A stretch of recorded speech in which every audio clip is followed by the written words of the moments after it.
강헌의 요주의 인물. 안녕하십니까. 요주의 인물 명리학자 강헌입니다. 요주의 인물은요, 축구 감독으로 골랐습니다.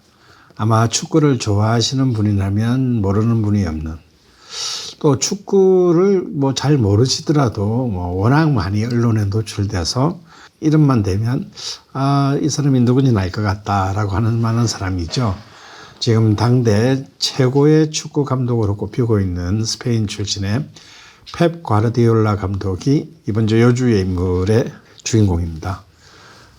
이제 며칠 안 남았죠.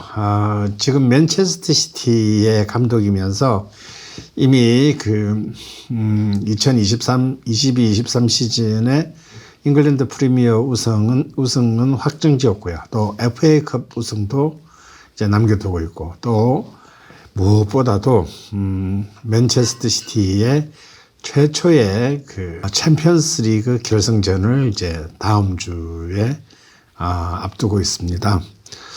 드디어 맨체스터 시티에게 정말 기록적인 챔피언스 리그의 우승컵을 과연 선물할 것인지, 이 여부에 전 세계 축구팬 여러분들이 모두 다 이렇게 관심을 가지고 계실 텐데요. 그의 명식을 보면서 펩 가르디올라 감독이 이끄는 맨체스터 시티, 그리고 수많은 엘링 홀란드를 비롯한 수많은 명선수들이 있지만, 지금 현대의 축구는 이제 감독의 축구다라고 할 만큼 비중이 높아진 상황에서 과연 그의 축구가 또다시 이제 영국 땅에서도 신화를 만들어내게 될지를 한번 알아보도록 하겠습니다. 먼저 그의 명식을 한번 살펴보죠. 그는 71년 1월 18일생인데요. 경술년 기축월 개묘일 무오시생입니다. 다른 감독들 역시 전설적인 당시 박지성이 뛰었을 때 감독이었던 알렉스 퍼거슨이나 조지 무리뉴 감독들에 비하면 펩 가르디올라 감독의 명식은 굉장히 신약한 명식이죠. 개수일간이고요.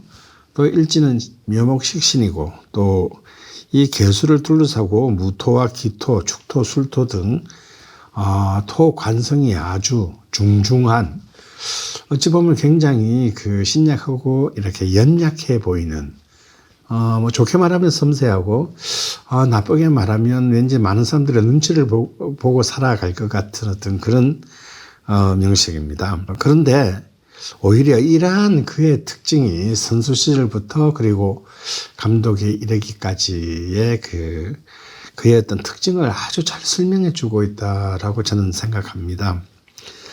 왜냐하면 이렇게 관이 이렇게 아주 많은 신약 인명식, 우리가 흔히 관다신약이라고 하죠. 이런 경우에는 아무래도 일간이 굉장히 스트레스를 받고 힘들고, 또 육체적으로 어떤 부상이나 또 질병 이런 것들, 그런 어떤 육체적이고 정신적인 어떤 문제가 좀 많이 발생할 수밖에 없는데요. 실제 축구 선수이고 감독이었던 펩 가르디올라 감독의 이 50년 생애를 보면 그런 어떤 부상이나 스트레스로 어쩌면 점철된 인생이었다라고 볼 수가 있습니다. 어떻게 보면은 아주 튼실하고 아주 끔찍한 지구력을 가진 박지성 같은 선수하고 명식을 비교해 봐도 사실 이 사람이 이렇게 그렇게 과격한 운동인 축구, 그것도 그 중에서도 가장 많은 육체적 정신적 부하가 걸리는 수비형 미드필더를 어떻게 수행했나 싶을 정도로 좀 명식은 굉장히 연약해 보여요.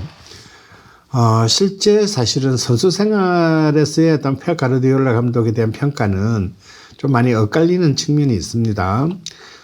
그 역시 이제 이른바 제1기 드림팀, 바로 네덜란드 출신의 요한 크루이프 감독이 이끌던 바르셀로나의 일원이었습니다.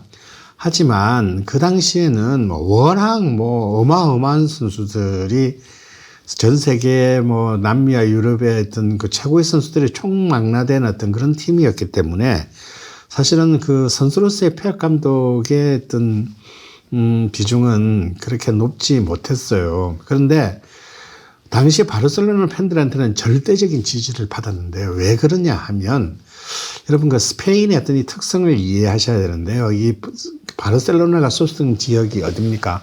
바로 카탈루냐 지역이죠. 그러니까 스페인에서도 지금도 계속 분리 독립 요구가 높은 굉장히 로컬의 어떤 독립 의식이 높은 지역입니다. 그래서 레알 마드리드, 그러니까 이제 스페인 주류 주류 사회를 대표하는 레알 마드리드와 이 바르셀로나와의 어떤 축구는 뭐 거의 전쟁에 가까운 수준이고요.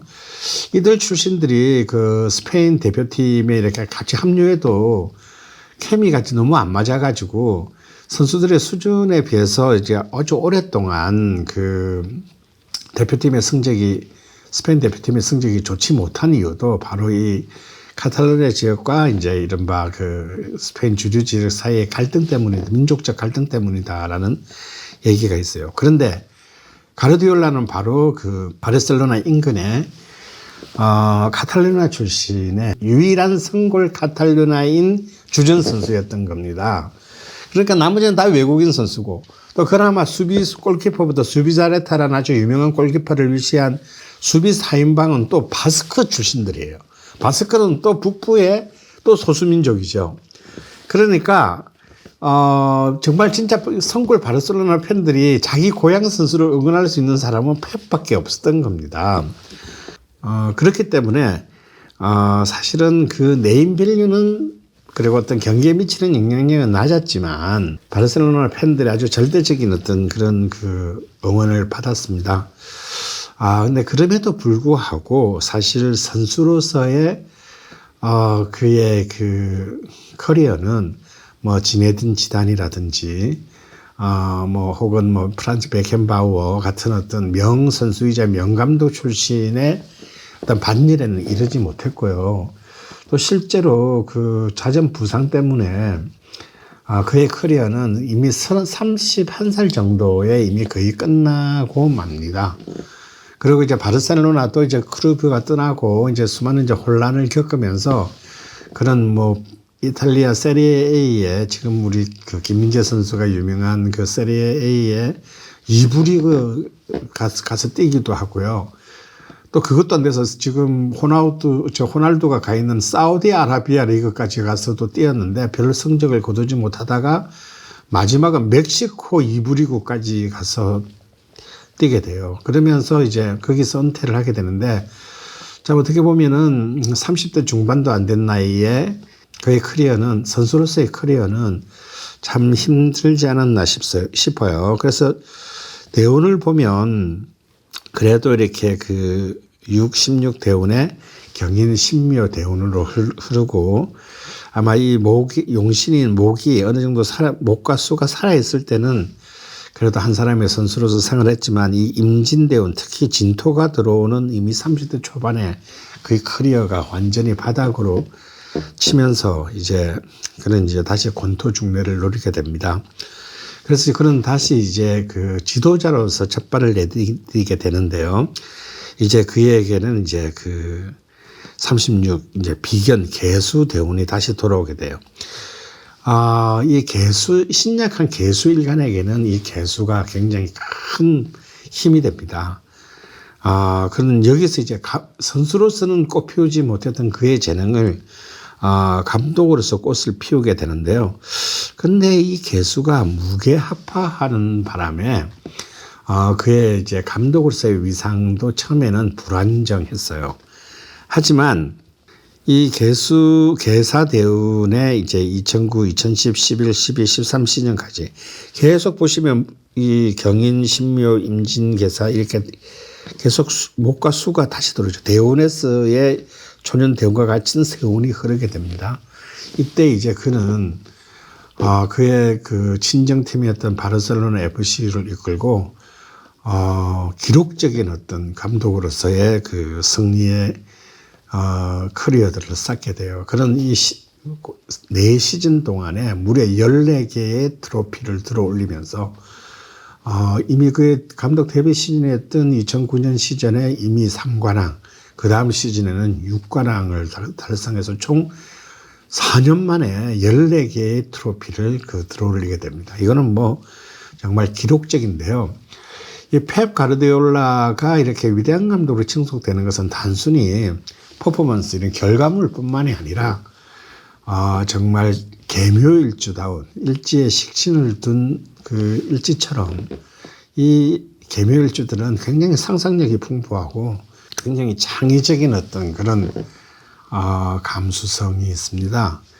그 어떤 그 감독도 생각해내지 못했던 우리가 흔히 이제 나중에 티키타카라고 불리우는 일종의 오징어 게임에서 그 조금씩 자신의 영토들을 확보하고 상대팀의 공간들을 무력화시키면서 서서히 무너뜨려 나가는 어떤 그런 아주 그 이전의 축구에서는 상상할 수 없었던 어떤 축구를 마치 만화에서나 가능했던 축구를 현실 속에서 만들어내게 되는데요. 그러면서 그는 이 선수 세 번째의 그의 위대한 또 힘이 자신이 불안정한 선수 생활 커리어를 겪었기 때문에 결국 그라운드에서 뛰는 것은 선수들이잖아요. 이 선수 관리에 있어서 또 계묘다운 아주 그 디테일한 그런 관리 용병술을 또 발휘하게 됩니다.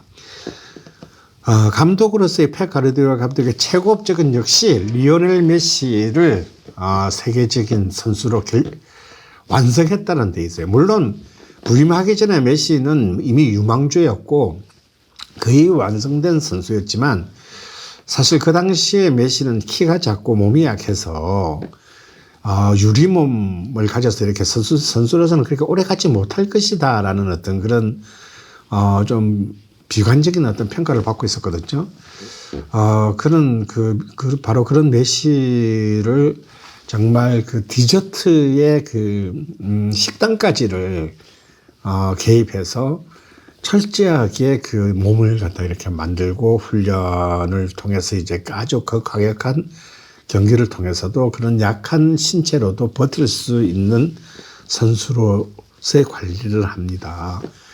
근데 이제 관이 이렇게 많잖아요. 그러니까 이제 아주 엄격한 어떤 통솔력, 강력한 통솔인데 이게 얼마나 지나치냐면 밤 12시에 선수들한테 아마 무작위로 전화를 건다는 거예요. 그래서 집에서 전화를 받으면 걔는 이제 그 다음 경기에 출전할 수 있는 거고 그 시간에 이제 헤라르드 피케 같이 잘생기고 이제 이렇게 약간 날라리 선수들이 클럽에 있다. 그러면 그걸 가지고 굉장한 불이익을 준다는 거예요.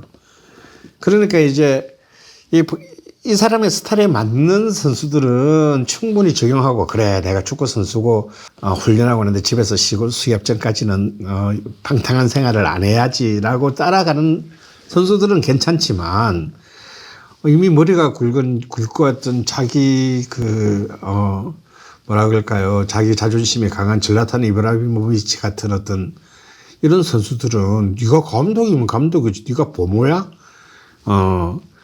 그래가지고 이제 또 감독과 충돌을 일으키고 이렇게 궤도를 벗어나는 이런 또 선수들이 많았습니다. 하지만 이런 그런 악착 같은 어떤 이런 선수단 관리를 통해서 그런 훌륭한 성적을 내고 그 선수들 자신이 스스로 신화의 주인공이 레전드가 될 수 있게 만들었고요.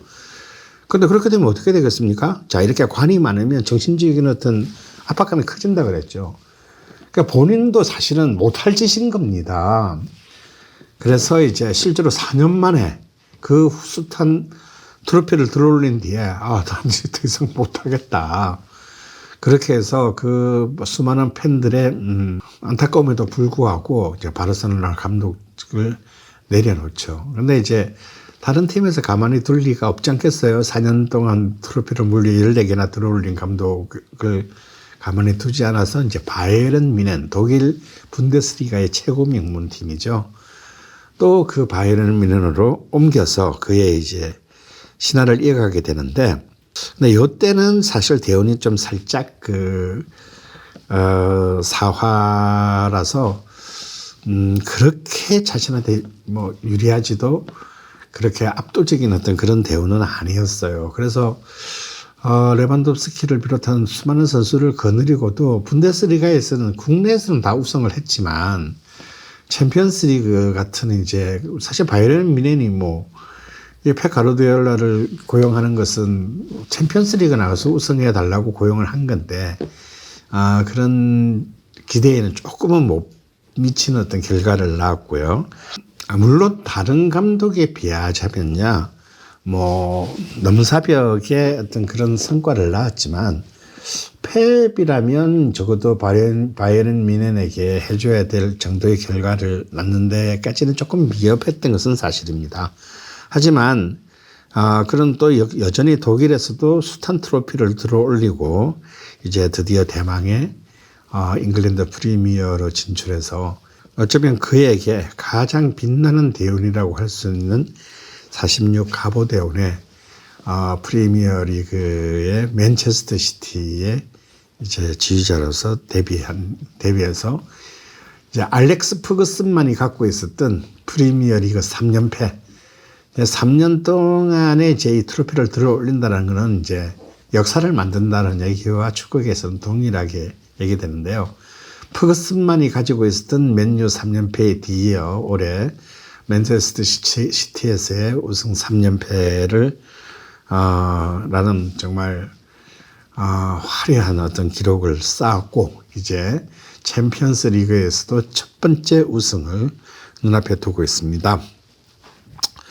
이 가보 대운의 올해는 개묘년, 뭐 자신의 용이신 대운이기 때문에 정말 그의 앞을 가로막을 수 있는 어떤 사람은 저는 없지 않을까. 그래서 이번 그 인테르 밀란과의 어떤 결승전에서도 무난히 승리를 거두고 우승할 확률이 굉장히 높다고 보여집니다. 사실 작년 그 시즌이 시작할 때만 하더라도 작년에 이민년이었잖아요. 이 인우술 삼합 때문에 사실은 이 스타트가 굉장히 좋지 않았어요. 부상 선수들이 속출하고 또 놀랍게도 아스날 FC가 엄청난 그 성과를 거두면서 1위를 계속 달렸었죠. 그런데 결국은 막판 뒤심을 발휘하면서 역전을 시키는 저력, 개면인으로 들어와서 역전을 시키는 저력을 보여줬고요. 그렇게 한번 역전시킨 뒤에는 단 한 번도 리드를 빼앗기지 않고 그대로 우승까지 가는 아주 집요한 어떤 뒤심을 보여주었습니다. 아마 그 최종적인 마무리는 챔피언스 리그의 우승이 아닐까 생각하는데요.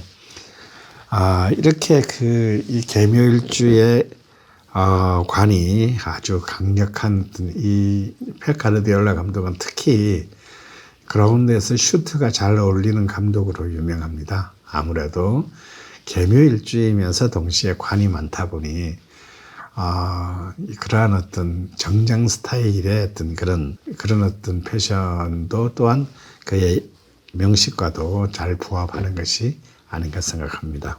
축구 역사에서 어쩌면 가장 창의적인 전술로 많은 사람들을 열광시킨 펩 가르디올라 감독, 여주의 인물 강원이었습니다.